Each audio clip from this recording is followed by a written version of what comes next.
perhaps no form of homicide garners more media attention than multicide. These are cases that involve more than one victim, and they account for about 11% of homicides in the United States. And we usually distinguish the different types of multicide by the number of places in which the killing occurs and the time from the first killing to the last. And the three primary forms of multicide that we will focus on and that would get discussed are mass, spree, and serial murder. Mass murder involves the killing of 4 or more victims in one location in one incident.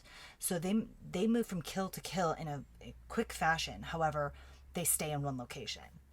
This is distinct from spree murder, which is similar in the quick movement from kill to kill. However, they move around.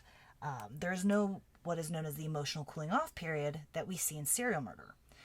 So again, mass murder is one location, spree is multiple, serial involves this emotional cooling off period. And we'll discuss that at length more in a moment.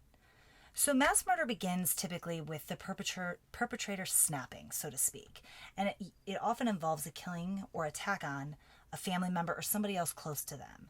And usually the instance of mass murder will end with their own death, which usually comes in the form of them taking their own life, which is about 70% of cases.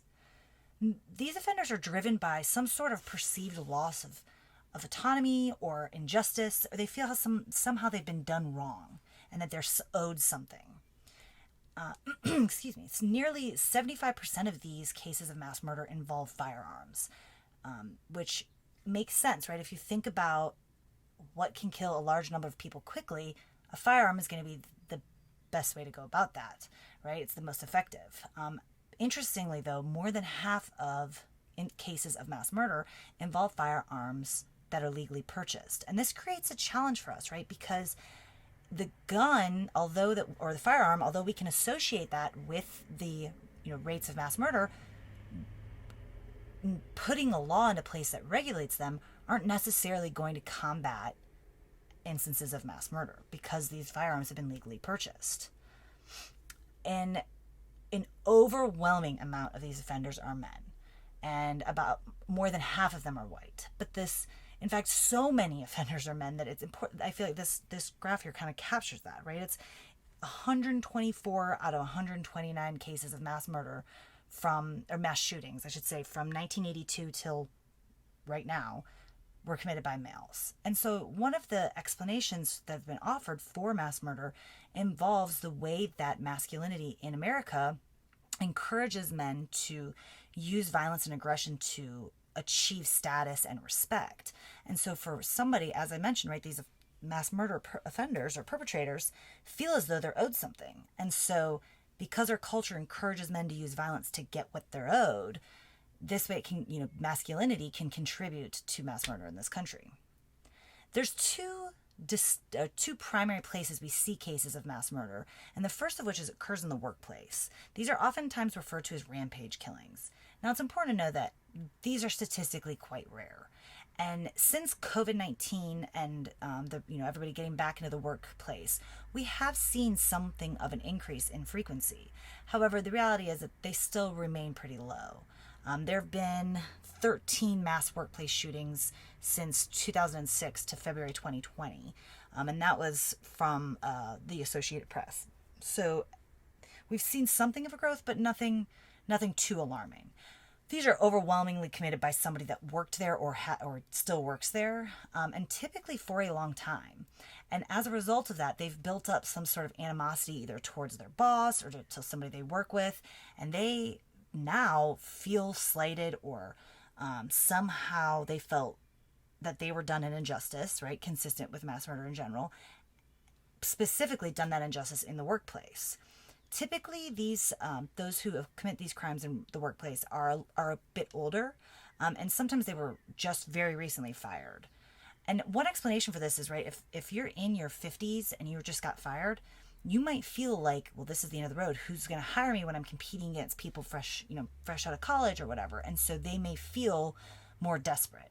However, there's a number of reasons that we could speculate. So cases of mass murder in the workplace have often been thought out for a long time. They had been thinking about it and kind of crafting a plan, maybe even just a hypothetical of how they'd get away with it. And you can look at their work history and see a number of what are known as precipitating factors, which are specific events or triggers that caused or contributed to that event of mass murder. And usually it's that they feel wronged by the company or somehow that their work is unappreciated. And so they're coming back for revenge.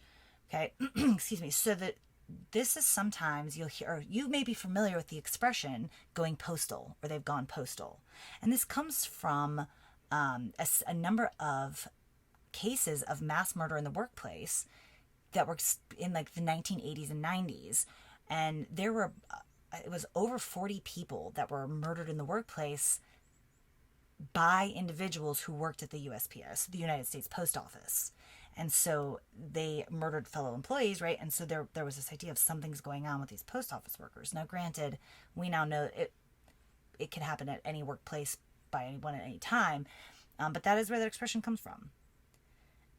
Now, the other location that most frequently we see cases of mass murder at school, and these are, I realize y'all, I don't need to tell the college students who were just in high school, and that these have become something of a much more real and ever-present threat and concern. They're predominantly committed by students that are currently enrolled at the school, and on some occasion, former students. Very rarely is it someone that is unconnected to the school in any way. They usually feel, some tie to it, and whether it's they feel that they were wronged by the school itself or by somebody at that school, or just in general, right? When you think about high schoolers and middle schoolers, their world's pretty small. Their school is the bulk of their whole world. And so that may be the only outlet that they feel that they have. It goes without saying that the impact of mass murder at school is profound, right? The classroom is supposed to be a safe place that breeds learning and allows you to explore your creativity and your questions and your curiosity, and to stifle it and to taint it, and to with the threat of violence or actual violence it's deeply upsetting. And more than any other form of mass murder, these school shootings are what have led to this significant public outcry for some change.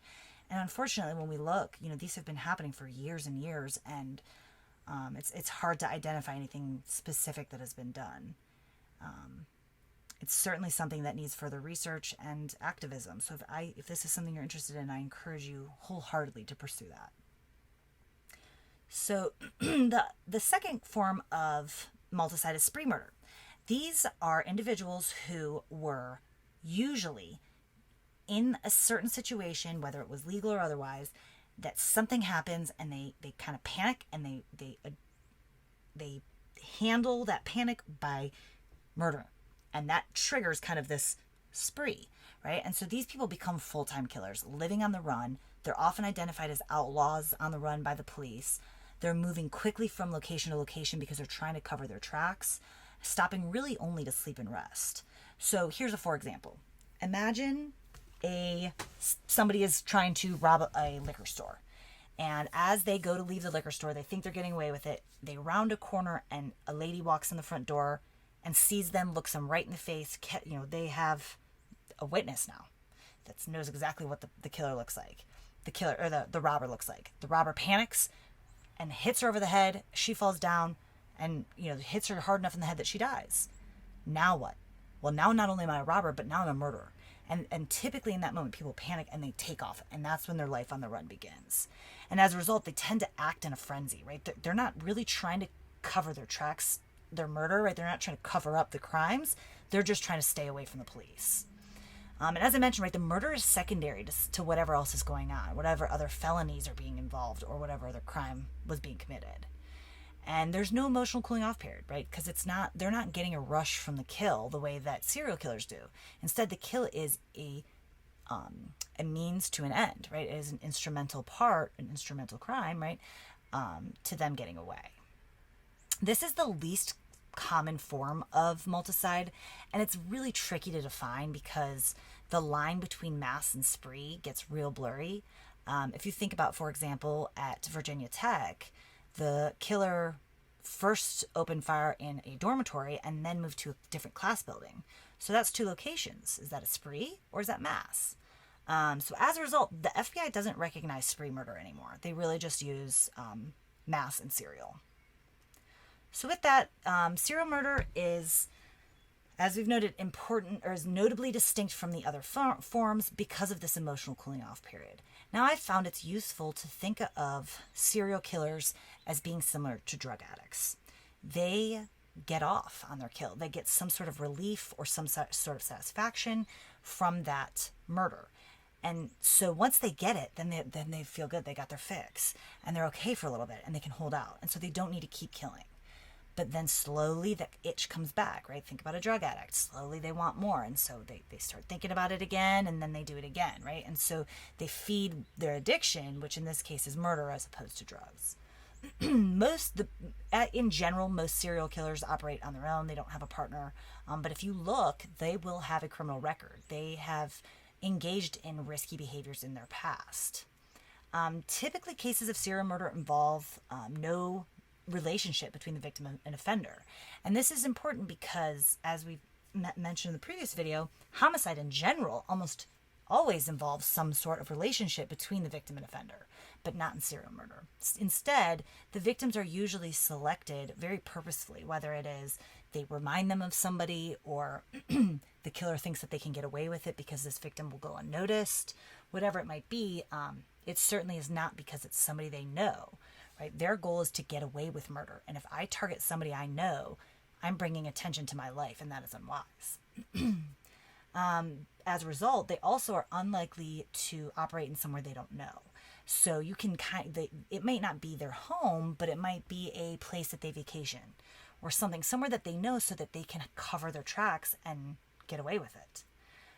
Almost as exclusively, all serial killers are driven by some sort of need for power or dominance, whether it's they get off on it or whether they were emasculated or they lost power somewhere else in their life.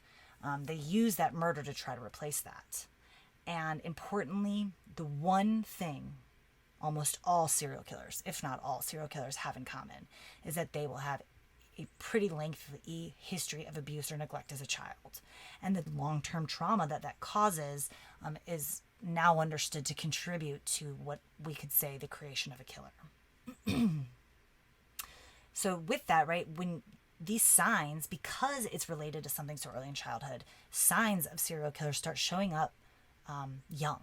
So these 3 behaviors are often referred to as the homicidal triad, sometimes known as the McDonald triad.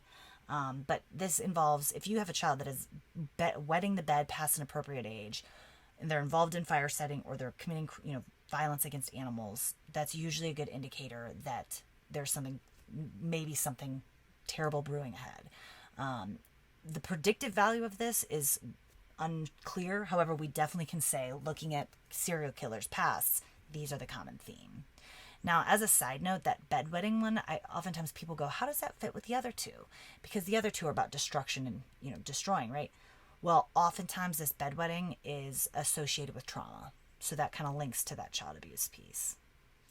Now, there are 2 features of serial killer behaviors that are important to look at. The first is their MO, or their modus operandi. And this is how they operate. This is how they commit their crime. And they develop it through trial and error, basically. They maintain these behaviors because they work. So if they know, hey, if I bury these bodies in this field and nobody finds them, I'm just going to keep burying them in the field because I can get away with it. Okay, but because of that, that being its goal, right, it's dynamic. It'll change and evolve and it's malleable, right, because they realize, oh, that was not good. That it was too difficult to get, the person, their body in my trunk. I have to find a way to get in the backseat or whatever it might be. Or that field was too far of a drive, so I need to find somewhere closer. And so they'll adapt to try to get away with it, or to try to be more effective in their killing. And this is distinct from their signature, which their signature has oftentimes referred to as their calling card. But these are individual sets of indicators that can kind of give us a look into their psyche, into what they're thinking in their personality. They're often unusual, but they'll show up murder after murder. and they will reinforce and expose the underlying psychological needs or motives of the killers. So, for example, there was one killer, Charles Albright, who removed the eyes of his victims.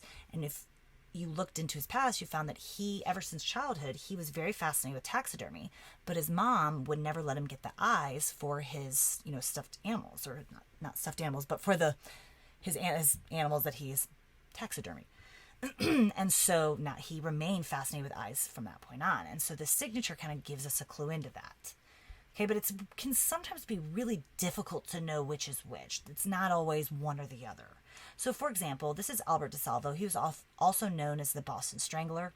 He killed at least 13 women in their own bedroom using their own clothing. And it's in a majority of the cases, he used silk or nylon stockings. And so it was understood that was his favorite. And so if we think about him using the stockings because he enjoyed it the most, that would make it his signature. However, is it really that, or is it just that they were weapons of convenience? In which case, that would be his MO, because he just is using what's nearby and convenient. Another example would be Ted Bundy. He's notorious. Everybody, now with all the documentaries out, y'all should probably quite familiar with him. But he used a ruse to try to get, to gain access to his victims. He would pose as an injured motorist who needed help and would get them to trust him so that he could then, go carry out his murders. And he kept all of his trunks and everything he needed in his car. So the question is, did he use the ruse because it worked, which would be his MO, or did he do it because he enjoyed that thrill of manipulating and lying and, deceiving his victims like that? And in which case, that would be a signature. Now, there's some pretty widely held misconceptions about serial killers that are worth looking at, right? There's this idea that they're all white men that are crazy, and that by hedonistic or visionary, that means that they are either they get off on it or they are insane, and that they all have so many victims. The reality of it is that there are plenty of, there's something like nearly 20% are female. There are plenty of serial killers of all races and from all across the world. And most serial killers have less than 10 victims. In fact, the very first documented serial killer is Elizabeth Bathory, a woman who has been credited with as many as 400 murders. And also the most prolific American serial killer is a black man named Samuel Little, who was caught in, I believe, about 2018, I believe. So again, why do we have these beliefs? Well, a large part of it comes with the way that that serial killers are portrayed in the media, and not just in shows like Criminal Minds and documentaries, but also in the news itself. But all of these tend to oversimplify and stereotype the killers, which can, water them down, their intricacies and nuances of how diverse they actually are, right? And so this can prevent the public from understanding how complex and complicated their needs, desires, compulsions, and behaviors are, right? And why they're making the decisions they can make. But at the same time, the media is also trying to present these colorful, entertaining images of the killers, almost to make them likable, and so or at least entertaining, right? And so that can create a misconception as well. Also, the media pays more attention to certain types of victims. So, as I noted for earlier, almost all homicides, but especially serial homicide, is intraracial, meaning people kill within their own race. White person kills white person, black person kills black person, etc. And so the media throughout history has typically paid more attention to white victims. And so we have this perception that white killers are all that serial killers are, because we have only really heard about and seen about white victims. In fact, Albert Fish, who was a U.S. serial killer in, I want to say, the 1920s-ish, he targeted young black children, and his journal entries found him saying that he chose them because he knew nobody would say anything or notice that they were gone or do anything about it. And in fact, he got caught once he killed his first white child. And so, granted, that was almost 100 years ago.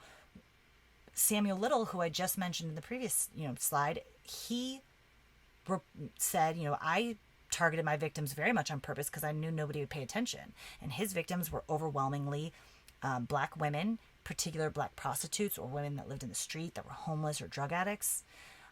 Gary Ridgway, the Green River Killer, said the same thing. Yeah, the prostitutes, nobody's going to care that I got rid of them. In fact, they're going to be glad I did.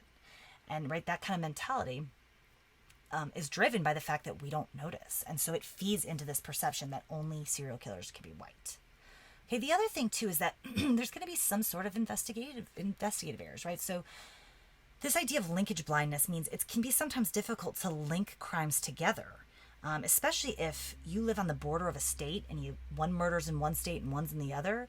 The police for a long time weren't able to connect those together. And if they're not involved in the national system, then they still wouldn't be able to. That's how Ted Bundy got away with it for so long, is that the states had different, they had compiled dossiers on him, but they hadn't put it together to realize that, oh my gosh, it's the same person. And the other thing too is this idea of police misconceptions, which if you go to a high crime area, which by high crime, I mean, actually, let me rephrase that. If you go to a place that has high gang activity and is predominantly a black community, okay, and you walk in and you see a murderer and you're the police officer, your gut isn't going to be, oh, this must be a serial killer, something fishy's up. Your gut instinct will be, oh, this is a gang killing, this was drugs, whatever. And so the idea or the argument goes, it's possible that police have gone into cases of serial killers because they were committed by a black killer. They were in a predominantly black area, which is more likely to be low income and have higher rates of crime. And thus they may misidentify what could be a killing by a serial killer as something totally else. And whereas if you went into the suburbs, the police are much less likely to go, oh, this must be a gang killing. Right? And then the last thing is now we have this explosion of the true crime genre, and that they feed into and perpetuate some of these false images.